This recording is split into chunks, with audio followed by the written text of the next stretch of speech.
ما ادارې جوړې دې پاره دي چې دا به د قرآن او سنت ماهرین پیدا کوي. دا دور د سپیشلایزیشن دا د تخصص دنیا دا. نن ماته په دینی علومو شه ماهرین پیدا کول پکار دي او دا مدرسې جوړې دښې دې پاره دي. نو کته ما قومي دارې شاملې قومي دارې کو تا نه زمخ شاملې تا شینیر نک پیدا امریکای پیدا ک تا ش ډاکټر نک پیدا برطانیہ پیدا کا ما شملا پیدا کا او تر اوسه پر جامع ازهر هغه ملا نه پیدا کړه. په دینی علومو شي یما دارالعلوم سرحد یما دارالعلوم حقانی چې کوم ملا پیدا کړي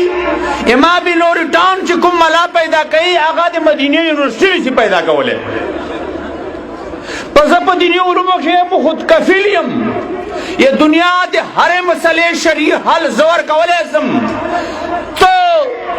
ہر مسئلے سے چین تا محتاجی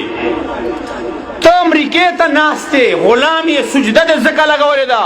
کہ دے سائنس اور دے ٹیکنالوجی پا دنیا سے تا غلامی کاش دا کار دے ماتا حوالا وے تا گورا کہ دا امریکہ بے ماتا سجدہ لگئی کہ نہ لگئی دے سائنس اور دے ٹیکنالوجی پا دنیا سے.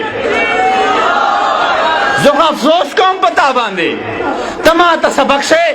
ویرے دا مدرسے نا دا جامع ازهر ہوندے مولا والی نا پیدا کیڑی میں جامع ازهر نصر یہ مولا پیدا کیڑی ویا گورا جی پینٹ پتلونی آچا ولی اور ٹائی آچا ولی اور شجا تر لاس نرانی ولی اور شراب و ماندے سے نخبا کیڑی تاسو مولا والی تنگ نظر دا. میں اصل خبر دا د علم مسئلہ نه ده د کلچر مسئلہ ده د علم مسئلہ نه ده د معاشرتی ظلم مسئلہ ده.